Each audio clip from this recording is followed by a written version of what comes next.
Good morning, Seattle. Thanks for bringing us out. Nice to be back in the Pacific Northwest, Yeah. where he and I have spent Way many too long. years. Many years in this part of the world. Yeah. And, It's summertime. The kids aren't in school. Yeah. We have an opportunity to go to sleep. That's happening. The hangover, like you wake up and there's like food all over yourself. And you're like, what happened? Fire away. So I pre-recorded that, right? Like I went to a recording studio one of the days I wasn't shooting with Phil Segretia, and he was sitting in the control room with the technician, and I'm literally in a recording booth, headphones on, like recording an album kind of thing. And I just remember like all the lyrics in front of me. We got the microphone, I got the headphones on, and I went through one take of it, and I was like, Phil, what are we doing? And I could see him laughing in the control room through the windows, and he's like, do it again. This is so good. And I just, and I think it was the same day I might have done the cartoon voiceover too for the Eagle. And I just remember thinking like, and also I did Logical Point of View. So it was like a full day of recording. And I just remember thinking like, Eric Kripke is lost his mind. This is my life now. And did he ever have his mind? And then, I don't know. And then Phil and I actually on a day when they were filming other things, he got like a small crew. It was like, Phil calls it his mystic crew. And they go and they shoot these little like kind of vignettes and stuff all around, like interstitial stuff. And one of the things was the solid gold. And I remember walking onto this like kind of remote soundstage. And I walked into that set, and it's like all the dancers were all dressed up and the lights, and it was hard to put into words. Kind of like I just kept going like, what's happening to me? What is happening to me right now? Seeing that solid gold, it's like my heart was hit. Well, thank you. I oddly enjoyed it when I saw the final product. I was like, okay, all right. I'm proud of that one. I'm gonna hang my hat on that one. Solid gold. Thank you, appreciate it. Yes. I'm a single mom, so he doesn't want to hear from me about dating advice. So he wants to know from both of you. I told him to wrap it.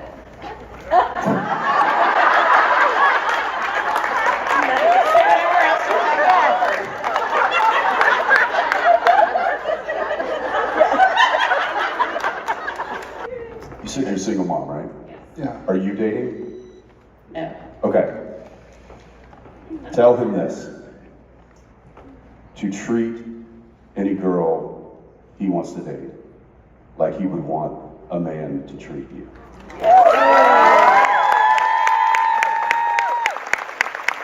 The whole like, hey, I'm He's 17, cool. he's gonna laugh with anybody. This isn't like, Maybe, hopefully. he's not getting married. I feel like I was in a relationship. Probably gonna date for 5 months and move on. But it's what you do in those small, because also, this is another thing too, is when you are that young and you are dating around, you're probably dating within a circle of people that know each other.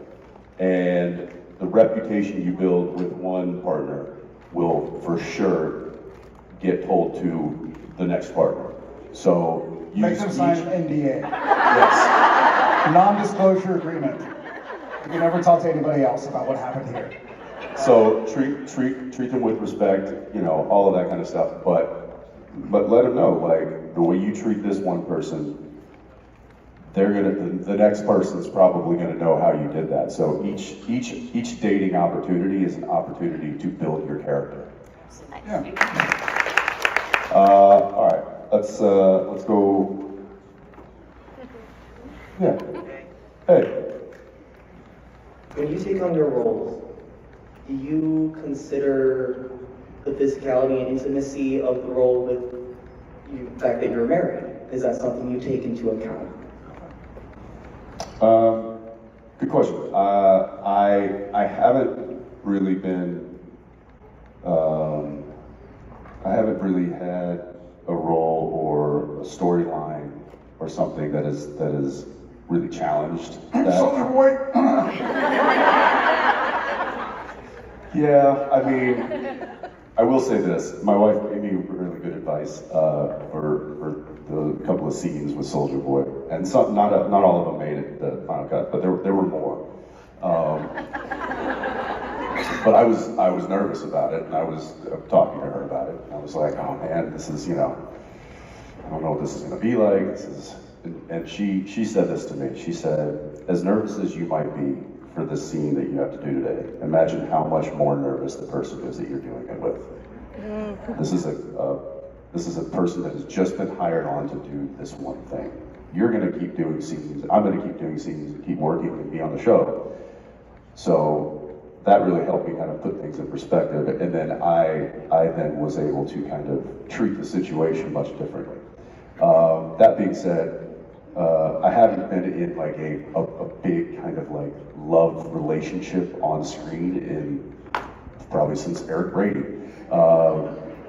So it's not something that I've necessarily had to give much thought to this point, but I'm sure if there is a role or a project or a storyline that presents itself in the future, then that's probably a conversation I'll have to have with her. And I mean, but the good thing is that she is too an actress and has done those kinds of scenes and gets it and understands that it is so choreographed and so the intimacy and the romanticism that you see on screen is nothing like that when you're shooting it. Every move, every head tilt while you're kissing, or every hand placement, all of it is so choreographed like a dance or like a fight scene that it kind of takes that emotion out of it a little bit. You're like on the couch making out with someone, and you literally like 4 feet away is this. Yeah. You rolling? So there's not the intimacy again. You see that what you see on camera. It's not how it feels when you're doing it. So yeah, I don't think that there's that worry from our wives necessarily. But that's a good question. Yeah. Do you remember what it was like making the movie Devour? No way. I blocked that from my memory. Yeah, of course. I mean, each project I think we do is kind of makes a little mark. Their own little thing and their own experience. That was a unique experience for a variety of reasons, but I would say I'll give you one. They were literally changing the script while we were shooting. They were rewriting it, like not just like, oh, we're shooting these scenes in 3 weeks from now, we're writing them. They had the writer on set and was rewriting a scene while we were shooting the master. And then he'd be like, okay, we're gonna change. And I'm like, well, that changes like the whole storyline. He's like, yeah, I'll figure that out tomorrow. And I'm like, oh, okay. And I was kind of young and naive enough to just be like, well, okay, I guess this is what we're doing. So it was a bit of an unfortunate situation. And I forget exactly why, because I wasn't asking enough questions. I was just like, okay, just shut up, hit your mark, and say your lines. But I think there was like, they couldn't get certain locations had fallen out. Maybe some of the money was now not showing up, so they had to rejig the whole ending, and it took on some weird storyline that we were like, what? Or what's happening now?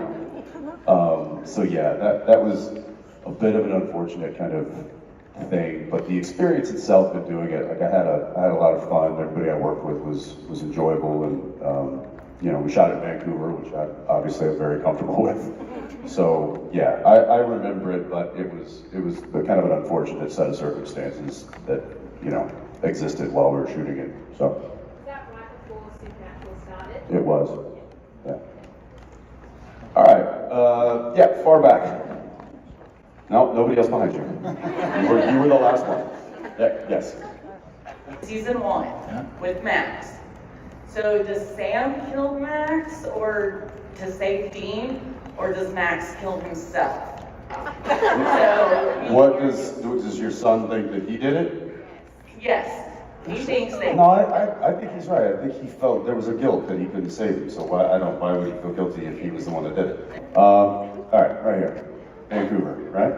Yeah.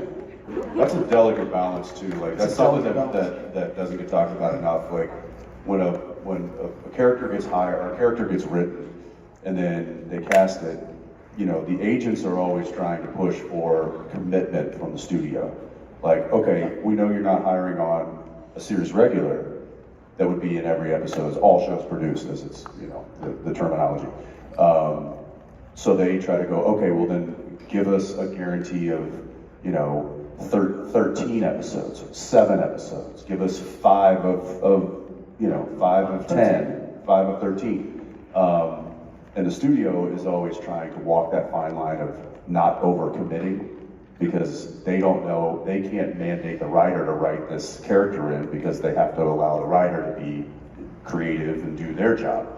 So it's this really kind of odd, delicate balance between committing to characters and actors, but then also not forcing the hand of the writer to then have to write to them, because there's a lot that goes into just, oh, why didn't that storyline get, you know, pan out the way we wanted it to? There's a lot of politics and bureaucracy that kind of go into this shit.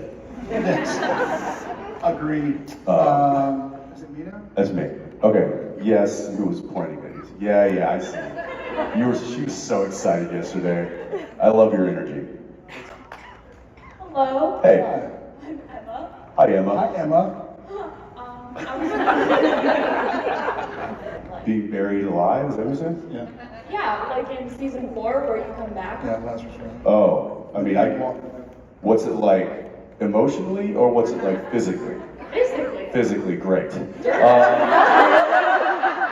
Let me tell you, yeah. So I'll give you. Some of you may have heard the story before, but I will. I'll say it again. When Kim Manners buried me, he was directing. Kim was. They built this, you know, box, right? And I get buried alive, effectively, and then I like punch like through the box. So what they had, it was a 3-sided casket, effectively, and one side was out so that the camera could see. So I go like, I shimmy myself into this thing, and then on top of the box, I'm like punching through this. They made it out of balsa wood so that I could actually not break my hand. But as soon as I punch through, all this dirt comes down, right? That wasn't dirt. It was crushed up Oreos.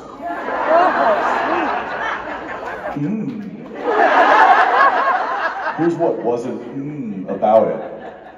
I didn't have any earplugs in. And as soon as the dirt hit, your reaction is to turn your face, right? I was digging Oreo out of my ear for like a week. Until like season 10. Yeah. You're still like, actually, oh, I'm hungry. Oh, look, there's some right here. So There's some right there right now. that sucked, and it forever changed my relationship with that cookie. And then climbing out of at the location, they dug this deep hole, and then they built this kind of, you know, it was a neoprene, so like a wetsuit that had 2, you know, as a layer, so that they could pile dirt and sod and stuff on it.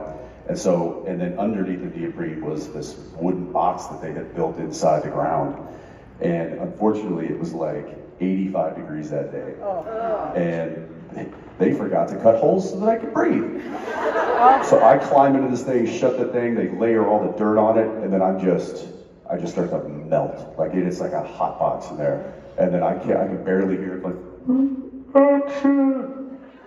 I don't know if that was action. I'm coming out, and then I had to like crawl through the neoprene, then get my hand out of the thing. I come out, I'm sweating like profusely, so all the dirt and grass and mud is just like sticking to my face, and it was so fun. Thank you, Emma, for bringing that horrible, traumatic memory back up. I remember. I will say though that that's generally how you get Jared and I to do anything, is just tell us that everything's made of food. All right, we gotta go, guys. We'll go see you in a little bit, okay?